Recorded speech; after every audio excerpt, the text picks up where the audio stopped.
Bonjour, bonsoir à tous les bien-aimés dans le Seigneur. Soyez bénis, soyez les bienvenus dans notre 18e séance sur l'atelier de leadership avec le pasteur Salomon Lucel Kaninga de l'émission Les yeux de l'Église. Aujourd'hui, nous allons parler sur les 7 caractéristiques de l'aigle.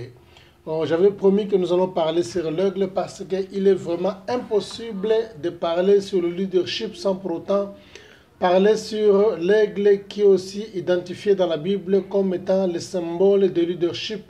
La fois dernière, nous avons parlé sur le lion. Aujourd'hui, nous allons parler sur l'aigle qui est aussi l'image de leadership identifiée dans la Bible. En Ésaïe chapitre 40, le verset 31 dit ceci: ceux qui se confient à l'Éternel, ils sont comme l'aigle. L'aigle est identifié avec cette caractéristique. Le premier caractéristique de l'aigle, c'est tout d'abord la vision claire. L'aigle a une vision qui est claire, qui peut voir au-delà de 80 km. Alors quand l'aigle peut voir un objet, bien quelque chose à 80 km, ça signifie qu'il peut identifier facilement un objet qu'il peut voir à 80 km. L'homme peut voir à 80 km, mais il ne peut pas identifier. Mais l'aigle, il voit seulement, mais il peut identifier aussi clairement. On dit la vision claire. Première caractéristique, c'est vision claire. Pas seulement la vision, mais la vision claire. Il peut identifier quelque chose clairement à 80 km. L'homme peut voir à 80 km, mais il ne peut pas identifier. Mais l'aigle peut identifier clairement de quoi s'agit-il. Alors c'est ça notre première caractéristique, ou bien la première caractéristique, je peux dire bien, la vision claire, 80 km de vision qu'il peut voir. Que la vision est la plus grande chose dans le leadership, puisque la vision est plus grande par rapport au leader, puisque c'est la vision qui crée le leader. Voilà.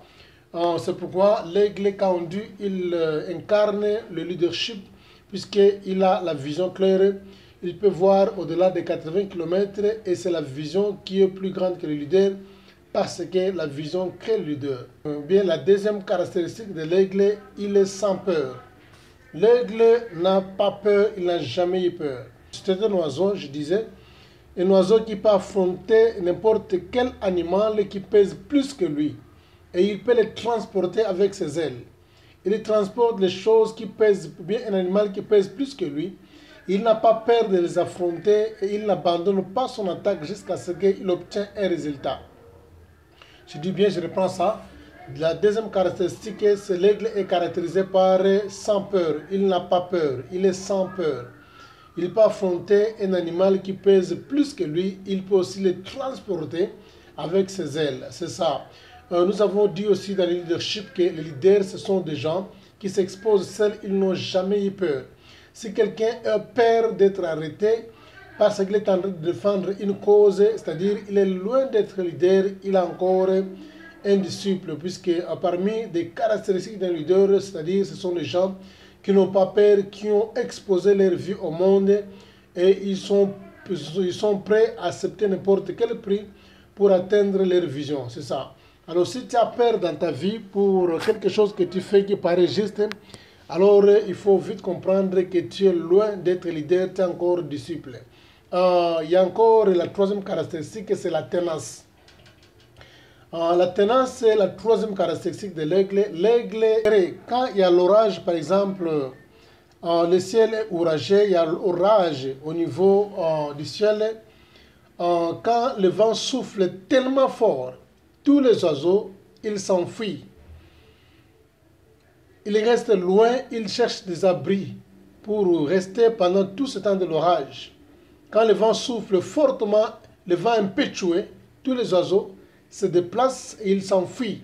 Ils se cachent, tandis que l'aigle reste le seul oiseau qui reste pour faire quoi? Pour faire face à l'orage. C'est-à-dire quoi? Il déploie ses ailes pour lutter contre l'orage et il demeure là-bas. Alors l'aigle ne peut jamais s'associer avec un pigeon et l'aigle ne peut jamais se marier avec un pigeon puisqu'il ne vole pas dans les mêmes altitudes. L'aigle ne se mariera jamais avec un pigeon et l'aigle ne s'associe jamais avec les autres animaux, avec les autres oiseaux plutôt, parce qu'il a la ténacité. Il tient toujours, même si l'orage est extrêmement fort. Même si le vent souffle, le vent impétueux souffle. Les autres animaux, les autres oiseaux peuvent chercher l'abri, mais l'aigle, il reste toujours là, il déploie ses ailes, il tient toujours là-bas, jusqu'à ce que le vent va terminer et il profite de cette opportunité pour s'envoler encore avec, comment dirais-je, avec la vitesse du vent. Voilà. La quatrième caractéristique, l'aigle est caractérisé par ses ailes qui sont puissantes et déployées et qui l'aident à voler dans de hautes altitudes plus que les autres oiseaux. L'aigle est caractérisé selon le point 4 par ses ailes et par l'altitude.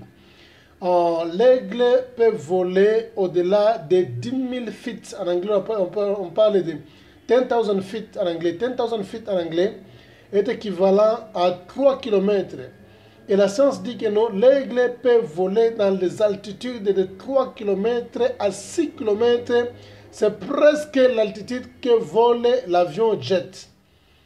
Quand l'aigle voit un autre oiseau dans cette altitude-là, il comprend vite que ça doit être un autre aigle, comme lui. Il ne va pas l'attaquer, mais il comprend déjà à distance. Il peut voir. Même s'il ne voit pas clairement, seulement l'altitude, qu'il voit un oiseau qui vole dans les mêmes altitudes que lui, l'aigle comprend facilement que non, ça doit être un autre aigle. Il est souvent seul, il fait sa chasse seul.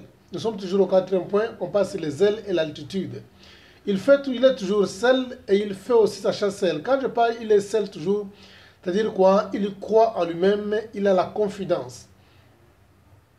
Les coqs ou encore la poule utilise ses ailes quand il est paniqué ou il a peur.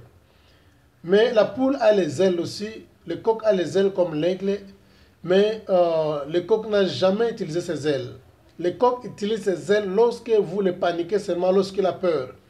Il utilise ses ailes. Mais quand il n'a pas peur, quand il n'a pas la frousse, quand vous ne le paniquez pas, il n'utilise jamais ses ailes-là. Mais il a ça, il n'a jamais exercé, il n'a jamais pratiqué à utiliser ses ailes pour s'envoler.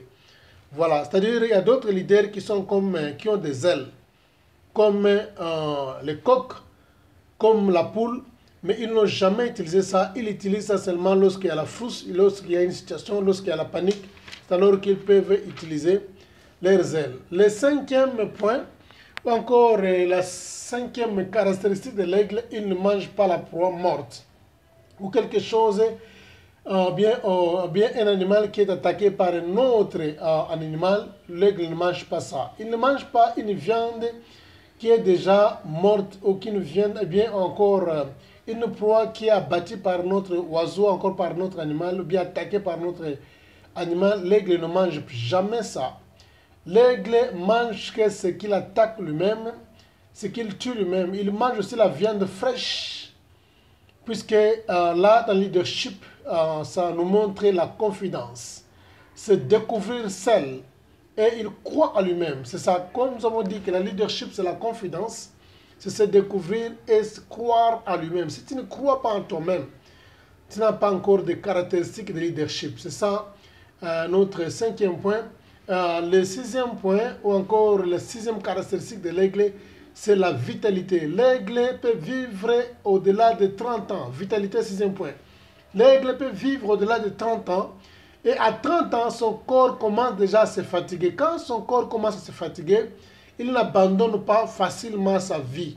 Il croit encore à une autre vie. Il va en retraite. Il se retire pendant une période plus ou moins de 5 mois.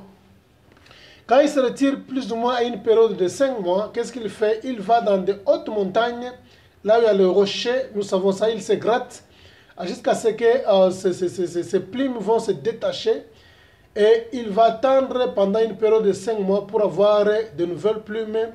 Alors quand il a de nouvelles plumes, maintenant il reprend sa force. Comme la Bible dit que ceux qui se confient à l'Éternel, ils renouvellent leur force comme l'aigle. Isaïe chapitre 40, verset 31, ils renouvellent leur force comme l'aigle, ils prennent les ailes, ils volent, ils ne se lâchent point, ils ne se fatiguent point. Quand l'aigle renouvelle encore ses plumes, il peut encore vivre 10 ans encore comme étant un jeune. Alors l'aigle, ça, comment dirais-je, dans le leadership, on peut dire quoi? Un leader doit apprendre jusqu'à sa mort. Quand l'aigle renouvelle sa force, c'est-à-dire quoi? Il veut à ce qu'il puisse avoir de nouvelles plumes. Ça donne l'interprétation de leadership. C'est-à-dire quoi? Le leadership, ou bien le leader doit apprendre de nouvelles choses à tout moment. Puisque j'ai dit la fois passée qu'un leader, c'est quelqu'un qui n'a jamais été collé. Le leader n'a jamais eu la collation, il n'a jamais été gradué. Il apprend jusqu'au jour de sa mort. Alors, le septième point, nous allons dire, c'est un point tellement important. J'aime l'aigle plus que les lions, puisque vraiment, ça m'inspire beaucoup et ça me motive beaucoup aussi. L'aigle est le seul oiseau qui nourrit ses enfants attentivement et qui entraîne aussi les aiglons, ces petits enfants qu'on appelle les aiglons. Il les traîne attentivement, je dis bien attentivement, je reprends. Aigle est le seul oiseau qui entraîne et qui nourrit ses enfants attentivement plus qu'autre oiseau. Alors voilà, il apprend ses enfants à voler dans de hautes altitudes, il les amène dans de hautes altitudes là-bas, il les abandonne, il commence à les entraîner jusqu'à les lâcher dans de hautes altitudes, il les apprend à voler. Si par exemple ils ne sont pas encore habitués, il peut les récupérer encore en grande vitesse avec ses ailes et il les récupère, il les met encore dans les nids jusqu'à ce qu'ils vont grandir, ils vont encore recommencer le même encadrement. L'aigle, qu'est-ce qu'il fait? Quand ses enfants ont l'expérience de s'envoler, de faire la chasse à sel, qu'est-ce que l'aigle fait? Il met les épines dans le nid. Les nids d'oiseaux, comme on dit, les nids d'oiseaux. Il met les épines dans les nids pour permettre à ses enfants d'être indépendants, de ne plus dépendre de lui, de commencer même une nouvelle chasse. Si les enfants mettent les épines pour éviter que ces enfants puissent y rester là-bas. Et parfois, ils déchirent même les nids pour permettre à ces enfants de vivre indépendamment. L'aigle, comme je dis, qu'est-ce que cela peut nous inspirer aujourd'hui? Nous avons dit que le leadership consiste à inspirer les autres, à transformer les disciples aux leaders, de leaders aux agents de changement. C'est comme le grain est une plante et ça devient aussi une plante.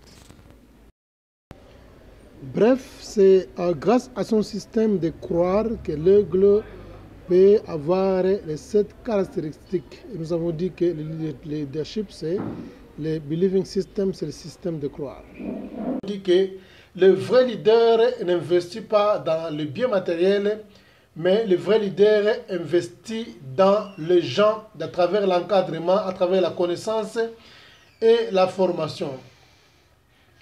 Qu'est-ce qui arrive quand tu es absent dans ton œuvre, dans ton entreprise, dans ton église, dans ton organisation?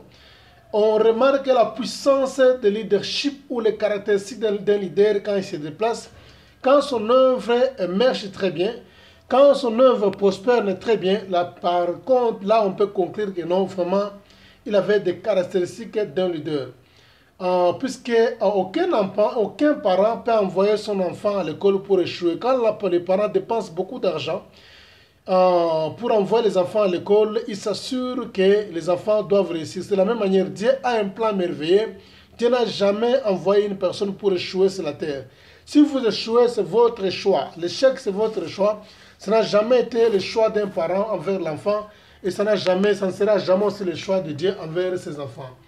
Ce que je peux terminer avec ce point ici. Le muscle, je donne l'exemple des muscles. Si quelqu'un a des muscles, parce qu'il n'a pas né avec des muscles, il n'y a personne qui est né musclé avec un corps qui est bâti. Les muscles viennent par l'entraînement. Au plus fort raison que vous vous entraînez, les muscles sortent dans votre corps. Ces muscles-là étaient invisibles, mais c'était caché dans votre corps. Mais quand vous vous entraînez, au fur et à mesure que vous entraînez dans le physique, les muscles aussi commencent à se déployer, à se manifester. C'est ça le leadership. Le leadership aussi consiste à encadrer les gens comme l'aigle encadre ses enfants, les aiglons. C'est ça le leadership, la formation, l'encadrement. S'assurer que non, quand je suis mort, un jour je ne serai pas présent, mon œuvre puisse subsister et mon œuvre puisse s'épanouir dans de bonnes conditions. Le Seigneur vous bénisse. C'était ça notre 18e séance sur la télé de leadership. Nous allons encore nous voir dans la 19e séance. On va parler sur les serpents, qui est l'image du diable, aussi symbole de leadership. Soyez bénis, Pasteur Salomon Kaninga Lusol.